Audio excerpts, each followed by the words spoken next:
Quarta-feira, dia 30 de setembro de 2020, eu sou Alexandre Matias, começando mais um Climatias. Como é que estão as coisas por aí? Vai esquentar, hein? Clima, pelo jeito aí, já esquentou, né? A temperatura aí tá aí vindo aí o verão antes da primavera. Mas pelo que diz, vem aí uma bolha de calor, bomba de calor, sei lá qual que é o termo meteorológico para isso, mas temperaturas quentes aí nas próximas semanas, especificamente nessa, né? Quarta-feira é o dia em que eu escrevo a minha newsletter. Se você quiser receber ela amanhã cedo, manda um alô lá no Trabalho Sujo por e-mail, @gmail.com. Quarta-feira também é dia de seriado, vou falar hoje um seriado de serial killer. E também, antes de falar isso e antes de chamar a minha convidada, lamentar aí a morte do Quino, criador da Mafalda, grande comentarista social, né, da América Latina e do mundo como um todo, né? Ele está baseado ali na Argentina, mas acaba contemplando tudo que está acontecendo com o seu país, o continente sul-americano, a América Latina e o planeta inteiro, né? Ele é mais conhecido, óbvio, pela criação da Mafalda, esse personagem clássico, essa Mônica super politizada e diferente do que muita gente acha, não é quadrinho infantil, né? Embora tenha uma vertente infantil e capte os leitores ainda cedo, é para ser lido em qualquer época de sua vida. Se você não conhece a Mafalda, aproveita aí a passagem desse mestre que morreu aos 88 anos nessa quarta-feira para conhecer esse trabalho maravilhoso. E se você já conhece a Mafalda, se dedica aí a procurar algo que ele fez além da Mafalda, né? O que a gente conhece da obra dele, se é simplesmente a Mafalda, aconteceu entre 62 e 73. E, enfim, tem uma carreira extensa aí. De repente, até sexta-feira agora eu vou falar sobre o quadrinho, até aproveito para falar sobre mais alguns desses livros dele. Sou fissurado nos livros de cartoon dele. É um cara que vai fazer falta, enfim. Até tinha comentado aí, tem um trabalho sujo mais recente, um Climatias mais recente, que eu recomendo O Toda a Mafalda, que é justamente esse livro que conta com todo as tiras, né? A Mafalda é um personagem de tira de jornal, todas elas reunidas num único volume. E tem esses outros aqui de quadrinho, tem a versão tanto em português quanto a versão em espanhol, mas tem esses cartoons aqui, cara, que isso é maravilhoso. Cara, é incrível. A gente até falo dele agora sexta-feira. Mas já fica aqui uma primeira dica para você se debruçar melhor no trabalho desse cara. Procura aí, né? Deve ter alguns tributos que vão aparecer aí nessa quarta-feira. Provavelmente alguns deles online, alguns deles com links para você assistir isso em outro lugar. Então vale a pena começar a descobrir o Quino para além da Mafalda. Mas vou chamar a minha convidada de hoje, vai dar suas dicas de quarentena. A Dani tem umas dicas ótimas que ela manda aqui pra gente. Diga lá, Dani. Começa a dançar.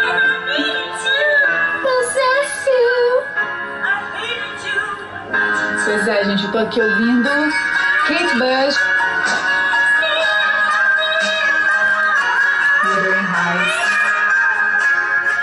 Já começou com dica, então, que essa bruxaria aqui tem uma coreo maravilhosa que vocês precisam aprender nessa quarentena. Dica 1 já, aprender coreo da Kate Bush. Gente, largados e pelados. É uma delícia quando a areia entra bem nas nossas folhas, não é? Assim, se engana quem pensa que essa série é só pra ver o povo pelado com a tarja no brioco. É muito mais do que isso. Eu tinha um super preconceito com essa série, mas vou dizer pra você, eu tô assim melhorando como ser humano. Eu tô entendendo a nossa condição frágil diante dos carrapatos e dos leões, sabe? Foi legal estar largado e pelado.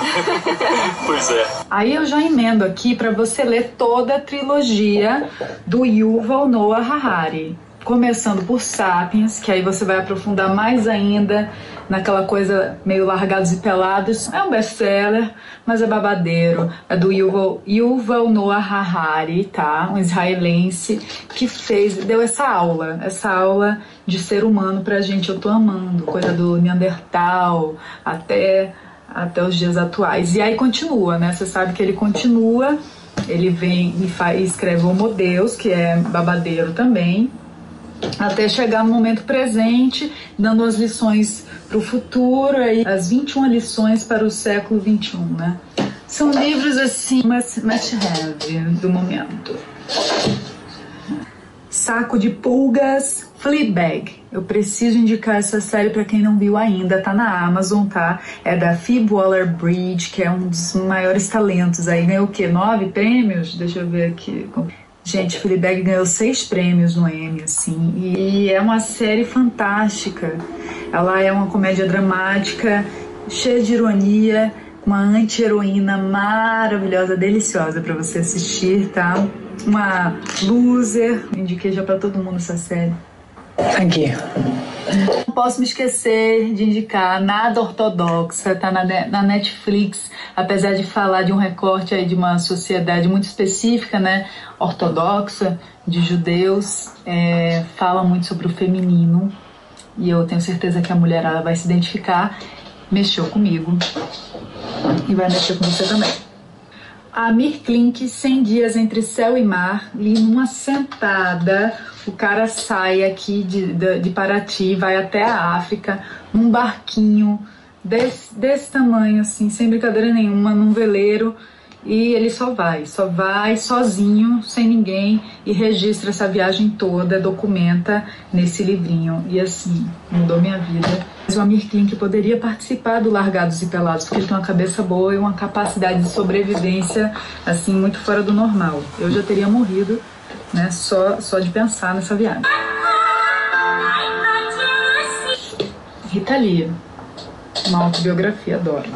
Também dá pra ler numa sentadona, assim, pra despertar teu eu aventureiro, teu eu criativo. Agora eu vou até botar meu óculos de intelectual para falar de cinema, porque eu adquiri alguns livros de sebo, tá? Esses 3 aqui. E eu tô amando Lanterna Mágica, do Bergman. Então, assim, é uma autobiografia de um gênio do cinema e muito bem escrita, muito gostosa de ler. Esse aqui também, eu tenho certeza que a galera do cinema vai gostar. Hitchcock e Truffaut, entrevistas, tá? O Truffaut entrevista o Hitchcock e é uma beleza de um livro. E assim, eu dei uma bela de uma pincelada. Eu acho que eu falei umas coisas que valem bem a pena. RuPaul's Drag Race, acho que vocês já assistem, não vou nem comentar, né? Não fale comigo se você não assiste RuPaul's Drag Race. E vou lançar, junto com meu amigo Natan Mileugual, da Tour maravilhoso, o meu coletivo de artes, o 1 a 1, tá? E aí vai entrar no ar também com conteúdo massa para quem tá de quarentena e quiser ver umas loucurinhas autorais, vai rolar. www.coletivo1a1.com e vai ter o Instagram e tudo bonitinho, você já pode ir se inteirando das coisas por lá. Tá meio peladão ainda, mas já vai bombar, já vai bombar.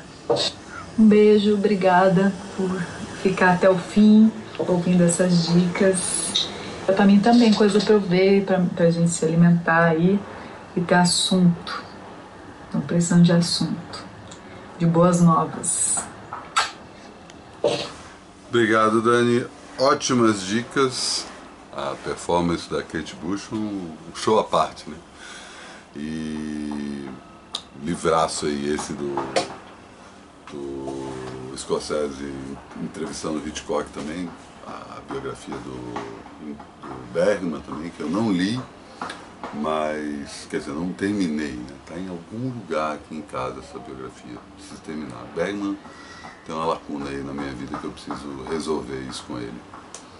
E falando em autobiografia, eu comentei ontem da autobiografia do Timothy Leary, e a Marta lembrou, achava que era a primeira vez que eu fazia uma referência a uma autobiografia aqui no Climatias, mas a Marta lembrou que o Fan Home da Alison Bechdel, que é quadrinho, também é uma autobiografia, então Fica aí a primeira autobiografia em livro, não em quadrinho. Então vamos lá, as dicas de hoje. Não tem, né? Eu procurando aqui o que vai mostrar, porque afinal de contas o seriado que eu vou falar hoje, não sei se já tem a versão em DVD, deve ter, né? Mas enfim, até fica essa dúvida em relação às produções originais do Netflix, se de alguma forma elas chegam ao formato físico. Vocês já viram algum DVD do Stranger Things ou dessa aí, que eu acho uma das grandes séries atuais, Mindhunter, que eu fiquei sabendo inclusive que foi posta em suspenso, cara, agora no começo desse ano, antes da quarentena. Não vão retomar, né? Vamos esperar aí que eles consigam retomar em breve, porque é uma série inacreditável. É quase um clichê em termos de assunto, né? Em termos de tema, mas é o contrário disso em termos de execução. A série começa originalmente com a Charlize Theron entregando aí um livro de não ficção de um agente do FBI, sobre como eles começam a entender que tem alguns assassinos que trabalham de forma diferente. Eles não têm uma motivação passional, política, pessoal. Eles têm uma motivação quase científica, quase metódica, né? Muito sistemática em relação às suas vítimas. Hoje, que é um termo que a gente acaba, né, mais do que conhecido, que é o termo serial killer. E quando a Charlize Theron entrega esse livro para o David Fincher, né, o diretor do... Enfim, dá para puxar aí várias coisas, rede social, inclusive, que é um filme que vale a pena ser revisto, né? Ele começou a trilogia lá do Stieg Larsson, né, Os Homens que Odiavam as Mulheres, não terminou, mas enfim, muito filme foda, Clube da Luta. É um cara... E ele... A Charlize Theron tinha dado esse cutucão nele e falou, cara, tu podia fazer uma série disso. Ele nunca tinha feito série, ficou com aquilo na cabeça e ele faz o House of Cards, né? Depois que ele entende a lógica ali de trabalhar para TV, o House of Cards inclusive é outra série feita sob encomenda para o Netflix, que eu não sei se existe a versão física, reforço aqui a dúvida. A partir como ele foi pegando ali a manha de produção de TV, ele fala, beleza, acho que dá para ir para um segundo momento. E ele passa essa série, que o nome do livro, deixa eu pegar aqui certinho, chama Mindhunter, inclusive. Inside the FBI's Elite Serial Crime Unit, né? Dentro da unidade de crimes, da elite da unidade de crimes seriais do FBI. E ele transforma esse livro, ele chama um cara que chama John Penhall, é esse o nome? John Penhall, e ele passa a conduzir essa série que conta a história desse personagem, do protagonista, né, que é o autor do livro, né? O personagem é livremente baseado no autor do livro, né? A série toda ela é inspirada em fatos reais, tem a participação de personagens que realmente aconteceram, mas os protagonistas são inspirados em personagens que existiram e não são os próprios personagens, né? Aí a coisa bem clichê que eu falo é isso, né? Você tem um cara que é um pouco mais sensível, um cara que começa, dois policiais, né? Um cara que é um pouco mais mais detetive, né? E menos tira, né? No sentido de chegar lá e resolver as coisas e botar... Não, ele precisa investigar, e a partir dessas investigações ele começa a entender esse lado científico na cabeça desses assassinos em série, né? Começa a traçar esses paralelos com, né, a presença aí de uma psicóloga que ajuda ele a entender isso, né? A diferença do clichê clássico do seriado de policial, né, é que você tem o Holden, que é esse personagem vivido pelo Jonathan Groff, genial esse cara, e o Bill, que é vivido pelo Holt McCallany. Esse cara já é mais conhecido, na hora que você vê ele, você vai lembrar, eu já vi ele em várias coisas, mas aí você vai ver as coisas que ele já fez, e não é propriamente um cara memorável, mas aquele eterno coadjuvante.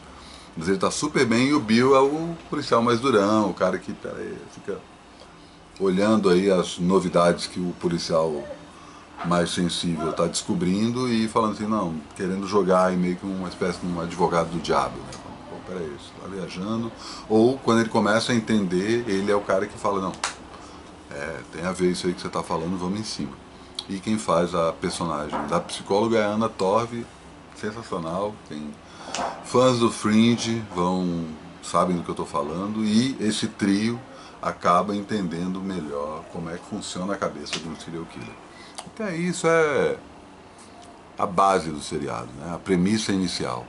Mas à medida que o seriado vai se desdobrando e a gente vai conhecendo os personagens e os crimes que esses personagens aconteceram, ele vai entrando numa área bem mais densa, tanto no sentido de que gráfico, né, mostrar mesmo, não ser explícito. Acho que estava comentando outro dia sobre The Boys, que é muito gore, né, claro que um seriado sobre serial killer tem esse lado gráfico, né, de mostrar a violência, mas é a violência sempre analisada do ponto de vista técnico, né, e as conversas que o Holden e o Bill têm com os serial killers. E aí, cara, é um dos ouros desse programa, assim, não só pelo fato dos atores que fazem os serial killers estarem muito bem, eles são realmente assustadores, como a dinâmica, né, o diálogo, a forma como o roteiro e o texto da série é conduzido é muito bom, assim, faz com que você comece a pensar com a lógica de um cara que está entendendo as pistas para esse negócio, né? A primeira temporada acontece ali no final dos anos 70, a segunda temporada acontece no começo dos anos 80 e as peças vão se encaixando, não no sentido de eles simplesmente descobrindo quem são os assassinos a partir de pistas que vão descobrindo, pistas em alguns casos físicas, reais, e outras pistas que são reais também, só que são psíquicas, né, que só vão sendo entendidas a partir dessas entrevistas, que são bem reveladoras. A grande coisa que vai se descobrindo é exatamente que existe essa nova categoria de assassinos, que não é levado em conta pela polícia técnica, né, pelo histórico das investigações policiais, e que essa dupla de policiais, junto com essa psicóloga, conseguem entender a lógica por trás disso e aos poucos usar a lógica para desvendar outros crimes. Seriadaço, muito bom, saca? Te prende de um jeito muito foda. Recomendo não assistir vários episódios na sequência, assim, 2 ou 3 no mesmo dia, porque ele tem um ritmo devagar, ele é, como as coisas do Fincher no geral, super clean, mas ao mesmo tempo tem um ruído, né? Principalmente porque se passa nos anos 70, então a coisa da estética minimal, ela entra ali, ele conversa muito com o que eu acho o melhor filme do David Fincher, que é o Zodíaco, né? Que é justamente um filme sobre esse assunto, né? Sobre um dos principais serial killers da história dos Estados Unidos, né? Um crime que até hoje não tem solução. Que também fica essa dica aí paralela. E junto com a dica do Mindhunter em si, se você por acaso já viu Mindhunter, você vai começar a assistir o seriado agora, a outra dica é procurar por essas entrevistas que o Holden faz com os próprios serial killers no YouTube, porque as entrevistas originais estão lá, e na hora que você vê os caras, saca? Nossa, é bem pesado, assim, porque você vê não só que o trabalho de pesquisa e de atuação foi bem, assim, na veia, como esses caras precisavam ser tratados de outra forma. Não dá para tratar esse cara como um criminoso comum, né? E a série nada de braçada aí. Baita seriado. Lamento saber da suspensão. O seriado está em aberto, embora, né, como eu já tinha comentado aqui, vou começar a dar dicas de seriados que ainda não chegaram à sua conclusão, justamente para ver se a gente consegue concluí-los juntos, né? Vamos torcer aí para em breve ter alguma novidade, se alguém sabe de alguma novidade sobre essa série, dá um alô aí depois, mas assiste aí. E se você já assistiu, comenta o que você mais gostou e tal, e aproveita que está aqui no canal, aperta o botão de assinatura, clica no like se gostou, aperta o sininho para saber sempre que tem notificações, porque hoje também, quarta-feira, é o dia em que eu abro a entrevista semanal que eu faço no programa Bom Saber. E dessa semana eu conversei com o Vladimir Cunha, o grande Vlad, que ele conta aí, dá um panorama da cultura independente de Belém, do Pará, de onde ele é nas últimas 3 décadas, ao mesmo tempo que fala dos projetos de documentário que ele está metido. Enfim, aperta aí o sininho que mais à noite você vai ter aí a notificação que a entrevista está no ar. Você já viu essa entrevista se você colabora com o meu trabalho, né? Eu mandei aí a newsletter do Clube Trabalho Sujo no último sábado. Se você quer colaborar com o meu trabalho e pegar a programação daqui do meu canal com antecedência, é só mandar um alô lá no trabalhosujo@gmail.com. E assim encerro mais um Climatias, chegando aí quase no fim dessa segunda temporada, né? Uns poucos episódios. Sexta-feira é o último dia, hoje foi a última dica de TV da segunda temporada. E será que eu vou manter dicas de televisão na próxima? Vários mistérios em relação à terceira temporada do Climatias, que eu falo mais sobre isso no próximo sábado, né? Mas amanhã tudo de novo.